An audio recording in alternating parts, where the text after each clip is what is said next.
자, 37번 문제가 있습니다. 포트폴리오 분산 투자 효과에 대한 설명 중 옳은 것을 이제 묻는 내용이죠. 자, 완전한 분산 투자는 모든 위험을 제거한다. 모든 위험, 이게 틀린 질문이죠. 모든 위험을 제거한다 하면은 안 됩니다. 포트폴리오 위험. 자, 우리 그림 한번 또 복습을 한번 해보겠습니다. 포트폴리오 위험. 포트폴리오를 구성하는 우리가 자산의 수죠. 자, 이 그림 한번 보셨을 텐데, 자, 이런 형태로 이제 가죠. 자, 포트폴리오를 구성하는 자산의 수가 이렇게 적을 때는 위험이 이렇게 상당히 높죠. 자, 이 포트폴리오에 따르는 총 위험이에요. 자, 이 포트폴리오에 따른 총 위험은 두 가지 위험의 합으로 구성됐죠. 하나는 체계적 위험, 또 하나는 비체계적 위험. 자, 이 두 위험의 합으로 구성이 되어 있다.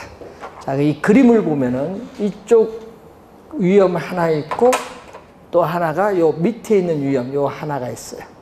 이때 요 위험은 비체계적 위험이라고 해요.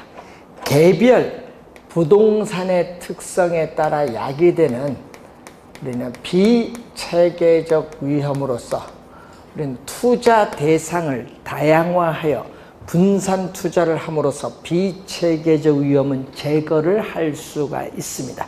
제거할 수 있는 이 비체계적 위험을 우리는 피할 수 있는 위험이다. 그럼 시험 문제 나올 때 주의해야 할 것은 아까도 했죠. 피할 수 있으면 무슨 위험? 비체계적 위험이다. 꼭 기억해야 돼요. 올해도 체계적, 비체계적 나올 거거든요. 여러분 시험 문제 안 낼 수가 없어. 포트폴리오 하면. 하여튼 지문에 체계적 위험, 비체계적 잘 구분해 두셔야 되겠고, 자, 요 밑에는,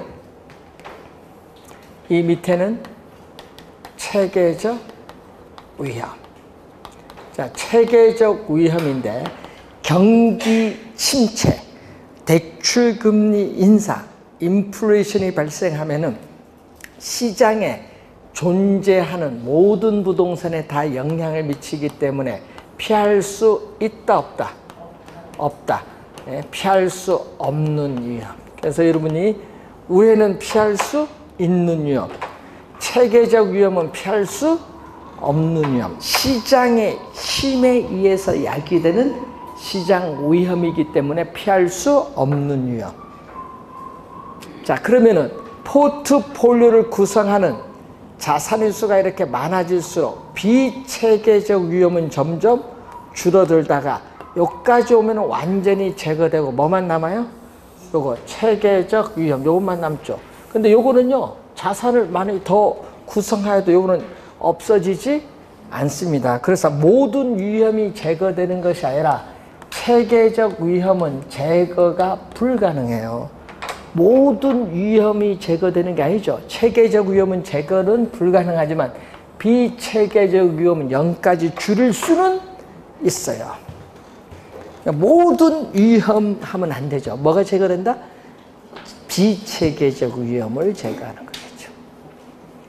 양의 상관계수를 가지는 부동산들 사이에는 분산 투자 효과가 없다 하니까 틀린 지문인데, 자, 상관계수는 또 마이너스 1과 플러스 1 사이인데, 아까 시험 문제 뭐가 나오면 상관계수는 포트폴리오를 구성하는 두 자산 간의 수익률의 움직임. 그래서 시험 문제 보면요, 꼭 이 지문이 나오죠. 수익률의 움직임. 아까 또 뭐라고 했죠? 변동. 수익률의 움직임, 변동이란 용어가 나오면은 뭐가 된다? 상관계수가 돼요. 상관계수. 자, 상관계수가 플러스 1이나 마이너스 1은 이건 양극단적인 값이에요. 그래서 앞에 뭐를 붙여요? 완전자를 붙인 거. 완전.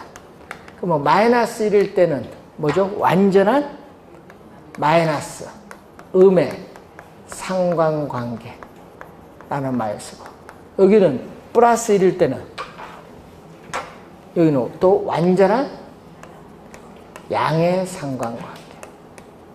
여기는 완전한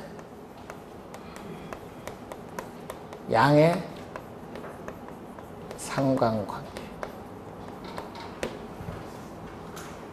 자, 그러면 완전한 양의 상관관계는 포트폴리오를 구성을 하여도 피할 수 있는 위험인 비체계적 위험은 제거가 불가능하다. 이거 꼭 기억해야겠죠. 비체계적 위험은 제거할 수 없다. 그렇기 때문에 포트폴리오 효과, 위험, 분산 효과는 전혀 없다. 그러니까 플러스 1만 없어요. 플러스 1만 없고 나머지는 있어요. 상관계수가 플러스 1로 가까이 가면 갈수록 어떻게 돼요? 위험은 점점 높아지죠. 비체계는 제거가 점점 안 되니까 위험은 점점 높아지기 때문에 위험 분산 효과의 포트폴리오 효과는 뭐다? 작아지지. 그러니까 플러스 1일 때는 제거가 안 돼서 위험 분산 효과는 없지만 플러스 1을 제외한 플러스 값은 위험 분산 효과가 있다 없다? 있다. 위험 분산 효과가 포트폴리오 효과입니다. 그래서 여러분 2번 틀린 질문. 3번 포트폴리오에 포함된 부동산 종류가 많을수록 피할 수 있는 위험인 비체계적 위험은 줄어들죠. 맞는 질문. 3번 정답.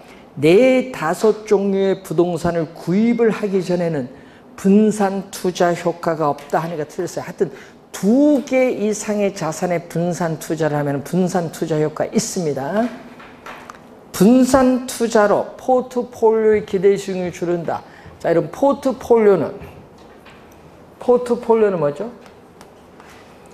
투자 자금을 한 자산에 집중적으로 투자하는 것이 아니라 여러 자산에 나누어 분산 투자를 하죠. 분산 투자에 따라서 뭐를 줄이는 것을 목적으로 한다? 위험. 분산 투자에 따라서 위험을 우린 줄이는 것을 목적으로 하지 이 기대 수익률과는 아무런 관계가 없다. 기대 수익률과는 아무런 관계가 없다. 위험을 줄이는 걸 목적으로 하는 거예요. 5번 틀린 지만. 자, 38, 9번이 같은 유형의 문제죠. 이 포트폴리오 기대 수익률인데, 자, 39번 문제를 한번 보겠습니다. 자, 포트폴리오 기대 수익률. 자, 자산 비중 및 경제 상황별 예상 수익률이 다음과 같을 때 전체 구성 자산의 기대 수익률은 얼마냐 묻는 내용이 되겠습니다. 자, 우선은 거기 봤더니 상가,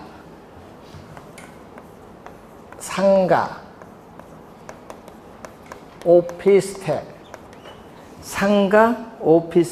아파트가 나오죠.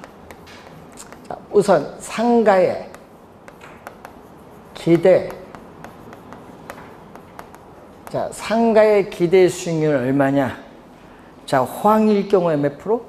20%. 불황일 경우에는 10%.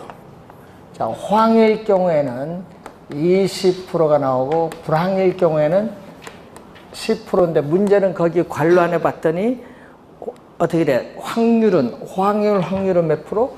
40%. 불황률 확률은 60%. 맞춰야겠어요. 그럼 여기 몇 프로? 8%, 6%. 8%, 6% 더해줬더니 14%. 상가의 기대 수익률은 14%. 자, 그리고 오피스텔의 기대 수익률은 얼마? 오피스텔은 이게 호황일 경우에 25%. 불황일 경우는 몇 프로? 10%. 자, 호황률 확률 40%, 불황률 확률 60%. 그럼 여기 몇 프로죠? 10%. 자, 25%에 0.4를 해주면 10%, 요거 6%, 10%, 6% 더해줬더니 16%가 되겠죠. 16%. 자, 아파트의 기대 수익률을 봤더니 아파트는 황일 경우에 10%, 불황일 경우에 8% 줬죠. 또 황일 확률 40%, 불황일 확률 60%. 더해줬더니 얼마? 4%, 4.8% 했더니 8.8%가 나오죠. 자, 이때 포트폴리오를 구성하는 개별 자산의 우리는 기대 수익률이 나왔거든요. 그럼 전체 구성 자산의 기대 수익률은 어떻게 되느냐? 전체 구성 자산의 기대 수익률은 자, 포트폴리오를 구성하는 개별 자산의 기대 수익률인데 상가는 몇 프로? 14%. 오피스텔 16%. 그리고 아파트 8.8% 주어졌죠. 그럼 이제 가중치를 곱하는데 두 번째 칸 보세요. 자산 비중. 이 자산 비중이 가중치입니다. 얼마? 우선 상가는 전체 100%에서 몇 프로 차지한다? 20%를 차지하고, 그리고 전체 100%에서 오피스텔 몇 프로? 30%. 전체 100%에서 여기는 50% 차지. 자, 요 뒤에 있는 이게 바로 우리는 상대적 투자 비중이에요. 그래서 포트폴리오를 구성하는 개별 자산의 기대 수익률에 가중치인 상대적 투자 비중을 곱하면은 우리는 전체 포트폴리오 기대 수익률을 구할 수 있어요. 그럼 여기 얼마죠? 0.2거든요. 0.2니까 2.8%. 이거는 0.3이니까 4.8%. 요거는 0.5니까 4.4%. 그럼 여기에 9.2%, 2.8% 더해줬더니 12%가 구하고자 하는 기대 수익률. 원래 기대 수익률 구하는 거 여러분 한 연습 좀 하셔야 될 겁니다. 자, 38번은 50% 이렇게 주어졌으니까 숫자만 바꿔서 나왔으니까 한번 확인해 보시면 되겠고, 자, 40번 문제. 자, 1,000억 원의 부동산 펀드가 빌딩 ABC로 구성되어 있다. 다음 설명 중 옳은 것은 얼마냐? 자, 옳은 것을 찾는 내용입니다. 부동산 펀드의 기대 수익률.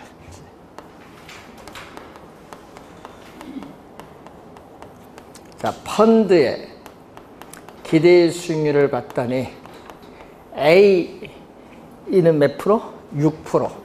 자, 펀드를 구성하는 A 자산의 기대 수익률 6%, B는 10%, C는 12%. 이건 A, B, C. 펀드를 구성하는 개별 자산의 기대 수익률에 가중치를 곱해줘야 돼. 가중치인데 전체 1,000억 중에서, 전체 지금 1,000억 원 중에서 A는 얼마? 100억을 투자. 전체 1,000억에서 B는 얼마? 구입 가격? 300억. 전체 1,000억에서 C는 얼마? 600억. 이게 가중치. 지금 이게 바로 우리는 가중치. 투자 비중. 상대적 투자 비중 가중치. 그럼 이게 몇 프로죠? 이게 0.1이죠. 0.1이니까 0.6%. 요거는 0.3이니까 3%. 여기는 0.6에 12%니까 7.2%. 다 대줬더니 10.8%. 1번 틀렸죠. 10.8%입니다. 2번 빌딩 A는 빌딩 C보다 기대 수익률 6%로 가장 낮고 표준 편차 위험도 4%로 가장 낮다. 그래서 뭐죠? 고위험 아니라 저위험, 저수익 투자 부동산. 2번도 틀렸고, 3번 요구 수익률이 10%다. 자, 투자자의 요구 수익률이 몇 프로? 10%면은 기대 수익률이 요구 수익률보다 크면은 투자를 뭐 한다? 채택을 하죠. 3번도 틀렸고, 자, 지금 펀드 ABC인데 이 부동산 펀드에 빌딩을 추가로 편입한다. 그럼 포트폴리오를 구성하는 자산의 수가 많을수록 뭐가 줄어드는 거야? 피할 수 있는 위험이 비체계적 위험이 줄어들죠. 체계적 위험이 아니라 비체계적 위험이 줄어들 것이다. 그럼 체계적 위험은 제거 안 됩니다. 자, 5번. 5번은 요거의 역수. 여러분 아까 우리 앞에서 푸른 용어 중에 변이계수라는 용어가 있어요. 변이계수와 역수의 관계 있는 게 요거. 위험 한 단위다. 기대 수익률. 여러분 시험 문제 위험 한 단위당 기대 수익률 이렇게 주니까 여러분은요 문제를 풀 땐 요건 빼버려요. 위험 한 단위다. 뭐만 생각해 여러분은? 기대 수익만 봐 그 표에서. 그러니까 답이 이상이 나오는 거지. 위험 한 단위당 기대 수익률. 위험은 표준 편차. 표준 편차 1%당 기대 수익률은 얼마냐. 요걸 보는 거죠. 자, A는 얼마? 표준 편차 4%, 기대 수익률 6%, 2분의 3이니까 1.5. B는 표준 편차 몇 프로? 7%, 기대 수익률 10%니까 약 1.4. C는 표준 편차 10%, 기대 수익률 12%니까 1.2. 위험 한 단위당 기대 수익률이 가장 높은 건 뭐? A, 5번. 자, 또 표 주어졌거든요. 표 주어져 또 해석을 들어가는 거예요. 표 해석 들어갈 때 그것도 5번이 또 정답으로.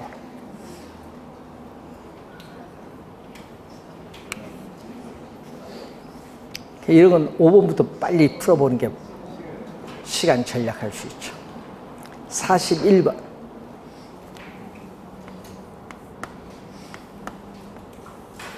자, 오이합. 기대 수익률 평면에서 자, 요즘 A, C, D, E 이게 바로 뭐죠? 주어진 동일한 위험에서 최고의 기대 수익률을 나타내는 포트폴리오를 연결한 이 곡선을 효율적 프론티어. 1번 맞는 지문이에요. 2번 A에 50% 투자, C에도 50% 투자했을 때 요거 뭐죠? A 플러스 C 포트폴리오의 기대 수익률이 요 A, C 중간이에요. 왜? 50 투자했으니까. 그럼 또 이번 A에도 50%, D에도 50%, 또 50 투자하면 또 수익률은 A, D 수익률의 뭐? 또 중간. 요것이 바로 또 A 플러스 D. 어디가 높아요? AC보다 A 플러스 D 포트폴리오 수익률이 높다. 3번 설명. 2번 설명. 3번은 이거죠. B는 자 평균 분산의 지배의 원리에서 위험이 똑같죠. 위험이 동일할 때는 기대 수익률이 낮은 B보다 기대 수익이 높은 뭐를? C를 선택한다. 지배의 원리에서. 여기 3번 설명. 4번은 A, C, E 세 포트폴리오를 우리가 했을 경우, 2개를 했을 경우에 포트폴리오 효과는 어디가 커요? 저 그림 보세요. 포트폴리오를 구성하는 자산이 2개, 3개, 3개가 많죠? 자산의 수가 많을수록 그림 보니까 비체계적 위험은 더 많이 제거되죠?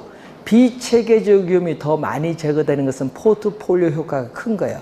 자산의 수가 많은 것이 적은 것보다 포트폴리오 효과는 크다. 4번 정답. A를 선택하는 투자자는 위험도 낮고 기대 수익률도 낮은 보수적 투자자. E는 위험도 높고 기대 수익률도 높은 이를 선택하는 투자자는 공격적 투자자.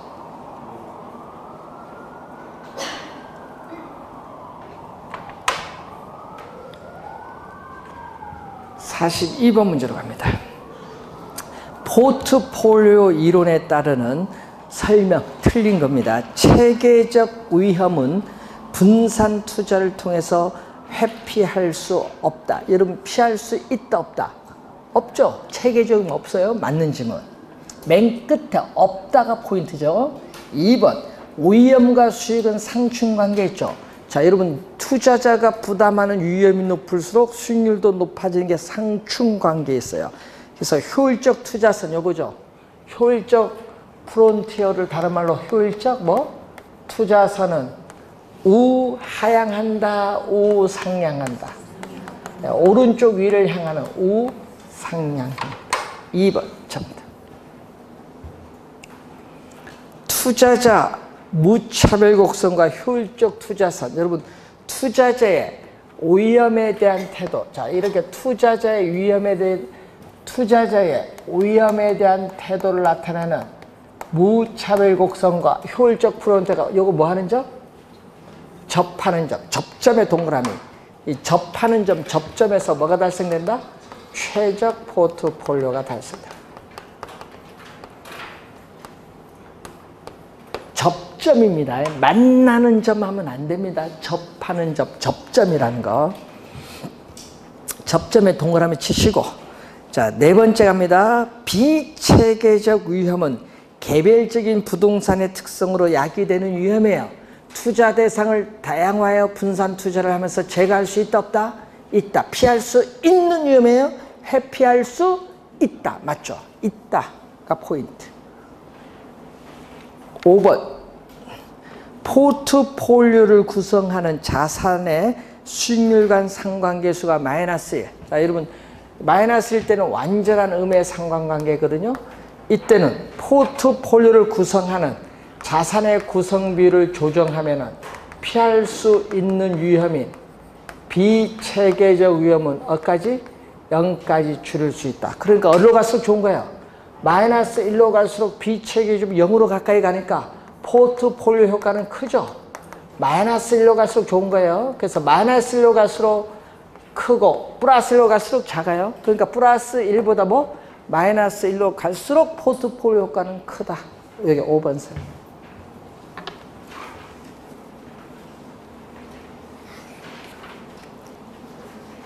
이런 문제 나오면 좋겠죠.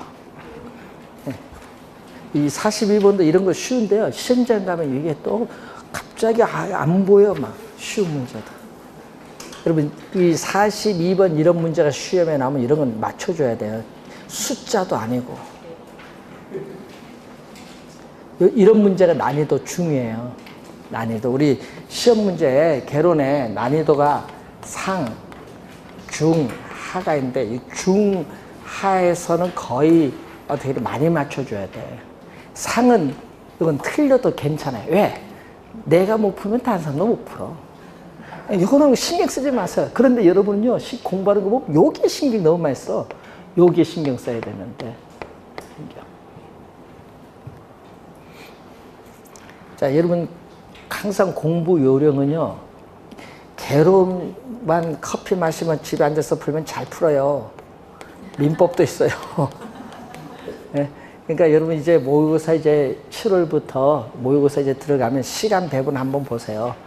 개론을 풀든 민법을 풀든 개론은 시간 배분을 이제 칠 때 30분 주고 민법은 60분 주고 이렇게 푸는 연습 좀 하세요.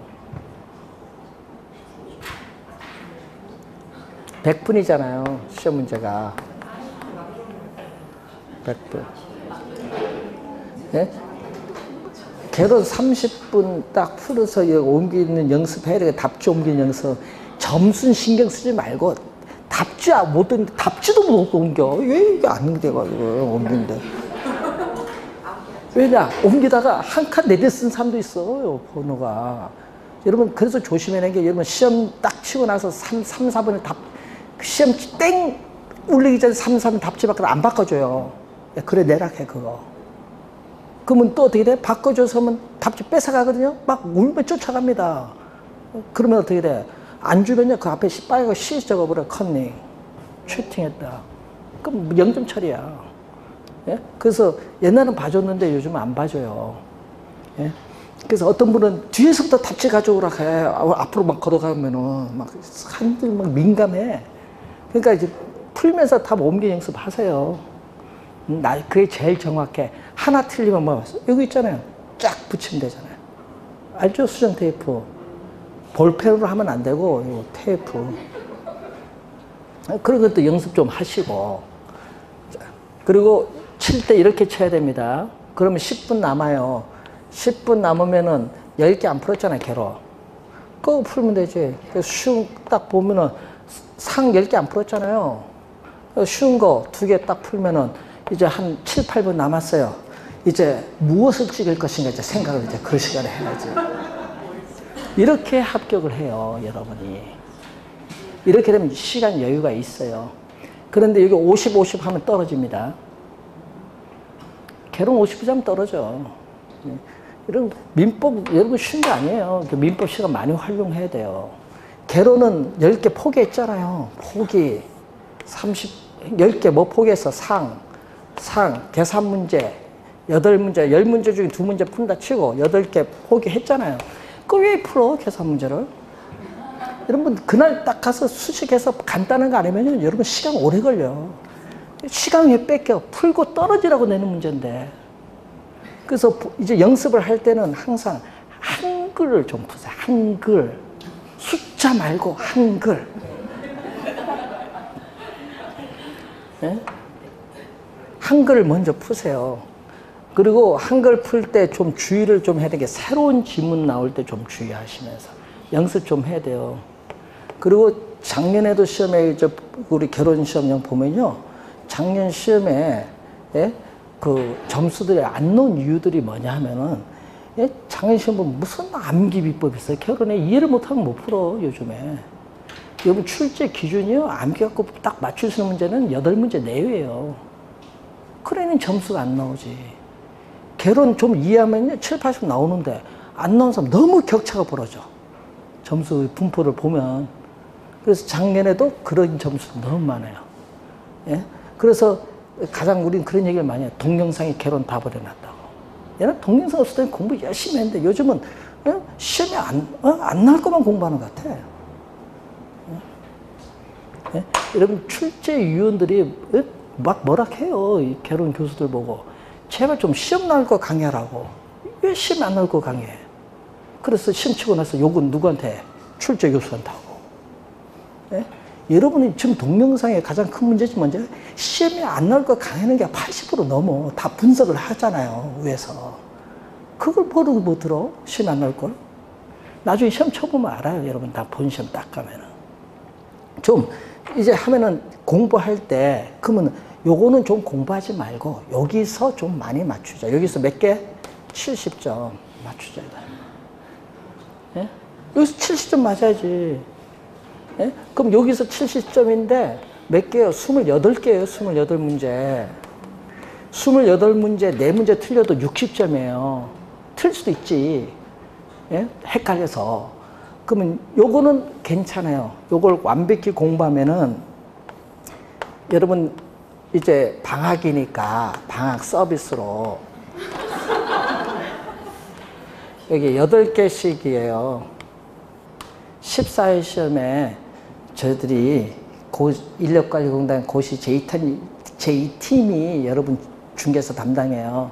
그 팀장 전효준 박사하고 출제위원들이 합의를 했어요. 답 8개씩 하기로. 그러면은 그날 요걸 공부를 해야지 70점. 이걸 확실해야 자기가 푼 답이 맞았다는 전제에 찍어 들어갈 거 아니에요. 찍어 들어가지. 근데 딱 찍었는데 계산 문제 10문제 나왔다.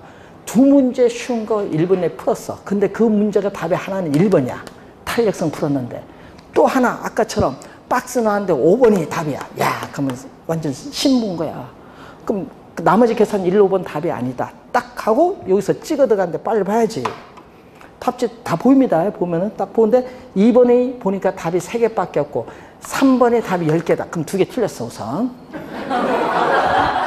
3번 1개라면 2개 틀렸잖아요. 당연한 거고. 4번 7개다. 아 그러면은 어느 거 찍어야 돼? 계산 문제 다. 볼 거 없지. 2번 다 찍어야지. 어떤 뭐 너무 2번 많이 빈다. 작년에 계산 문제 2번이 5개잖아. 그 다 찍어 들어가지 무슨 계산을 해. 시간이 없는데. 계산 문제 맨 마지막 풀고 한글을 많이 맞추자 이거야. 한글. 한글을 많이 맞춰야 돼요. 그래야 찍는데 요령이 있어요. 예? 그래서 여러분 출제할 때 이제 출제 뭐 방법이 있거든요. 그래서 여러분 찍을 때 요걸 잘 찍어야 돼. 그래서 개론도 몇 개? 28개. 민법도 28개. 공법, 공시법, 세법 다 있죠? 합쳐서 28개는 완벽히 공부를 해야 돼요. 그래서 방학 오늘 가셔서 내일 중복이잖아요. 그래서 곰곰이 집에서 생각해 보세요. 방학 동안에 무엇을 할 것인가. 그래서 우선은 포기할 것부터 가서 X표 빨리 하세요. 공부 안 할 거. 공부 안 할 거 공부하면요. 시간만 버립니다. 공부도 틀린데 뭐로 공부해 틀릴 거. 그 과감히 X표 하고 맞출 것만 열심히 하세요. 그럼 X표 하는 건 할 필요가 없어. 예? 그러면 여러분이 우리 예를 들면은 우리 공법 같은 경우는 행정법 교수가 출제하죠. 그럼 출제를 행정법 교수 출제를 하는데 예? 자기들 행정법 교수들도 법 뭐 바뀐지 몰라. 그러니까 어떻게 돼? 딱 시험해서 선정할 때 딱 최근 법 바뀐 거 딱 갖다 놓고 출제된 문제 확인을 하나씩 하거든요. 그런데 문제는 그러다 보니까 막 이상한 지문들도 가끔 들어와. 그래서 공부할 때 공법도 다 공부하면은 여러분 한도 끝도 없어. 빨리 포기할 거 포기를 탁탁 해야지. 그러니까 여러분 있잖아요. 나는 계속 국기법만 10번 받아. 그럼 국기법 다 맞춰야지. 근데 나는 시험 칠 때마다 도시개발법 다 틀린다. 그럼 다 틀려야지. 그거는 공부 안 하고 틀려버려야지. 그러면 여러분에서 우리가 공법 예를 들면 뭐 있잖아요. 해서 한 3단원만 딱 공부하면 이게 60점이다. 그럼 그것만 하면 되지. 예? 그거 보소. 국기법, 건축법, 주택법 합치면 60점이지. 그것만 딱 하고 나머지 찍으면 될 거 아니야.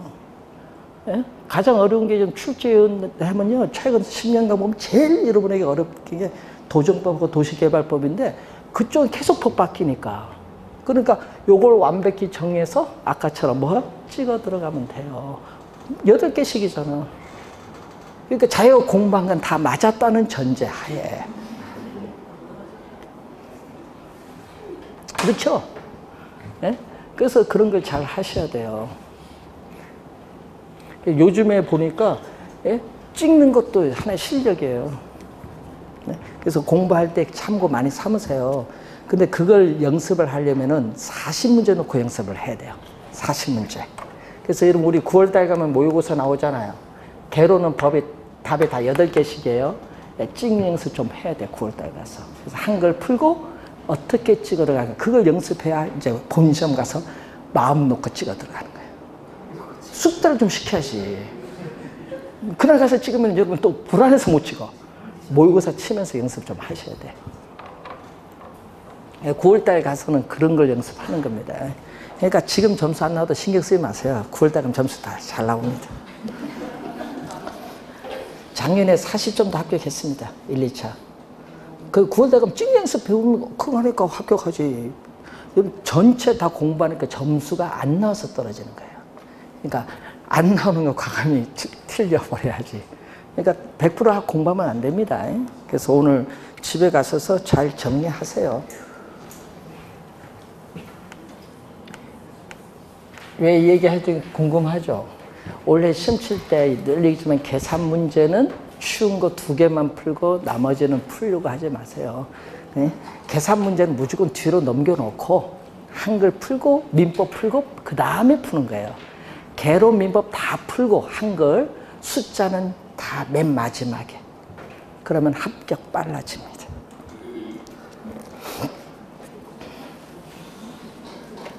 자, 45번 문제로 갑니다. 157페이지. 자, 투자자 갑은 부동산 구입 자금을 마련하기 위해서 3년 동안 매년 연말 동그라미. 연말 3천만 원씩을 불입하는 정기적금에 가입했다. 자, 이 적금 이자율이 복리로 연 10%를 하면 3년 후에 이 적금의 미래 가치는 얼마냐? 자, 여기 현재거든요. 현재 1년 만 2년 만 몇 년? 3년 말 얼마씩 적립? 얼마씩? 3천만 원씩 적립. 그런데 문제는 적금 가입해봤죠? 그 만기 되면 어떻게 돼? 여러분 돈 넣자마자 만기 되면 그냥 이자 없죠? 찾으면 돼요. 3천만 원 적립을 하자마자 찾습니다. 그러니까 이자가 없어. 그냥 3천만 원이야. 그럼 2년 말에 3천만 원 적립하면 1년 동안에 뭐를 받아요? 이자를 받습니다. 이자 얼마? 10%니까 1 플러스 얼마? 0.1에 1승. 1년 동안 이자를 받았어요. 자, 그러면 1년 말에 3천만 원을 불입하면 이자는 몇 년? 2년 동안 이자를 받아야 돼. 1 플러스 0.1인데 복리로 계산하니까 제곱. 자, 그럼 이건 얼마죠? 3천만 원에 1.1을 곱해주면 3,300만 원. 1.1을 제곱하면 1.1이에요. 3천만 원에 1.2를 곱해주면 3,630만 원. 요 세 가지를 다 더해주면 얼마냐? 얼마? 9,930만 원이 정답. 9,930만 원. 시험에, 여러분 본 시험에 가면 내면요. 3년 아니면 4년이야. 3년 아니면 2년 너무 짧고 3년 하면 4년. 자, 46번 문제로 갑니다. 5년 후 동그라미. 5년 후가 나오면요. 미래가치 계산이에요. 5년 후 주택자금 1억 원을 마련하기 위해서 매년 적립을 해야 될 액수. 자, 매년 적립을 해야 될 액수. 요거죠? 매년 적립금, 적금액을 구하는 거예요. 근데 뭐죠? 5년 후 얼마를 만들기 위해서? 1억 원. 자, 5년 후 1억 원을 만들기 위해서 정기적금에 가입을 했는데 매 기간 불입을 해야 될 적금액 얼마냐 구해주는 개수를 우리는 감채기금계수. 감채기금계수 개념 시험에 많이 나오죠. 감채기금계수 몇 프로? 지금 10%고 몇 년? 5년. 그래서 여러분이 감채기금계수를 곱해줘야 된다. 적립금 구할 때는. 3번 정답. 자, 47번. A는 부동산 자금을 마련하기 위하여 2000 몇 년 1월 1일 현재 2년 동안 매년 연말 또 연말에 동그라미 2,000원씩을 불입하는 상품에 가입을 했는데 이 상품의 현재 가치는 얼마냐? 자, 현재 주어졌죠. 1년 말, 2년 말 얼마? 2,000원. 2,000원. 자, 그러면 현재 얼마죠? 할인합니다. 현재 1년 후에 2,000원이 현재 얼마? 할인하면 할인율 10%. 0.1고 기간이 1년이니까 1승. 1.1로 나눠주면 돼요. 그럼 2년 말에 2,000원은 현재 얼마냐? 할인을 하는데 할인율로서 10% 0.1인데 몇 년? 2년 제곱 1.21로 나눠주는데 요 두 개를 더해주면 얼마? 두 개를 더해주면 할인해서 더해주면 3,470 약 1원 정도 나와요. 근데 문제 거기 관로안에 보니까 10원 이하는 절사라는 거 없애버린다. 그러니까 공 두 개만 붙이면 되죠. 절사를 했으니 3,400원이 정답. 3,400원이 정답. 자, 49번 문제로 갑니다. 미래 가치와 현재 가치 계산에 대한 설명으로 틀린 것은 감채기금계수 아까 5년 후 뭐 1억 원을 만들기 위해서 후가 나오니까 요 미래 가치를 계산하는 공식이고요. 일시불의 현가계수는 일시불의 내가계수의 역수로서 할인율이 R일 때 N년 후의 이론, N년 후의 이론이 현재 얼마인가 구해주는 개수를 일시분의 현가계수죠. 자, 연금의 현가계수는 매년 이론씩 N년 동안 받게 되는 연금을 현재 일시불로 환원한 금액을 구해주는 겁니다. 일시불이 떴어요. 그러면 연금의 현가계수입니다.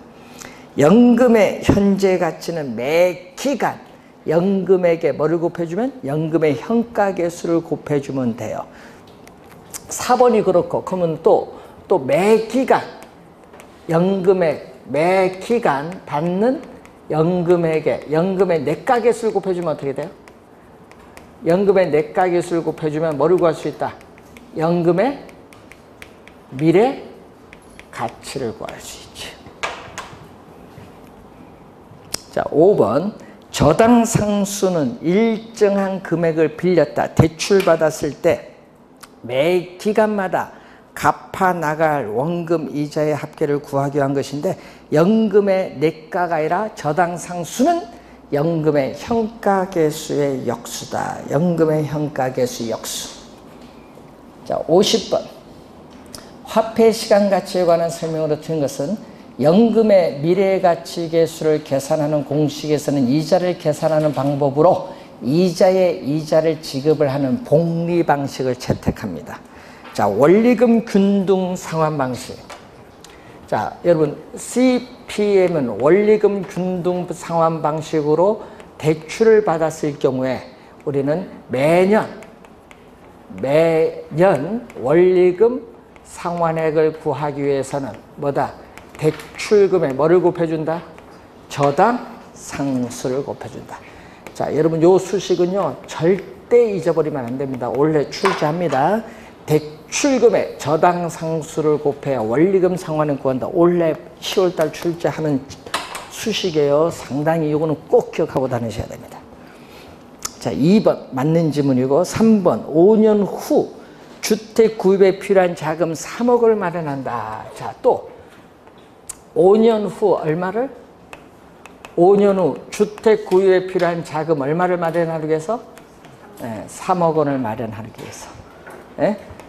매 기간 불입을 해야 돼. 매 기간 불입을 해야 돼. 적금액 적립금을 구하기 위해서는 뭐를 곱해주면 된다? 또 감채 기금계수를 곱하면 되죠. 3번 정답입니다. 감채 기금계수를 곱해야 한다. 뭐라고 해놨어요? 연금의 현가계수가 아니라 감채 기금계수를 곱하여 구합니다.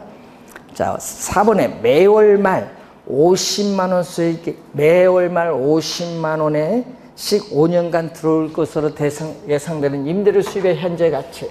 자, 한번 볼까요? 자, 현재 첫 번째 달 얼마? 50만 원. 두 번째 달 50만 원. 5년이니까 몇 개월? 60개월. 50만 원씩 들어와요. 현재 가치 구합니다. 임대료 수입 현재 가치니까 할인해야 됩니다. 50만 원 1 플러스 R. R은 원리자율. 원리자율로 할인 1승이죠. 그리고 두 번째 달 또 할인하면 1 플러스 R에 기간이 2개월. 제곱. 이런 식으로 오면 마지막 얼마? 50만 원에 1 플러스 R에 뭐 60승. 이걸 다 더해주죠. 그러니까 매 기간마다 받는 임대료 수입을 현재 가치로 일시불로 환원했죠. 이게 바로 뭐죠? 지금 임대료 수입의 현재 가치가 바로 우리 연금의 현재 가치죠. 임대료 수입의 현재 가치는 연금의 현재 가치인데, 요거는 뭐 매월 받는 임대료 수입 50만 원을 뭐를 곱해주면 돼? 뭐를 곱해주면 돼? 여러분 일시불로 환원한 금액을 구해주는 개수를 뭐라고 해요? 연금의 현가계수를 곱해주죠. 연금의 현가계수는 뭐의 역수? 연금의 현가계수는 저당상수의 역수. 저당상수의 역수 밑줄 긋고 여기에 바로 연금의 현가계수. 자, 5번 지문을 보면은 상환비율. 상환비율은 대출금에 뭐를? 대출금에 상환된 원금을 얘기하겠고, 그리고 잔금 비율은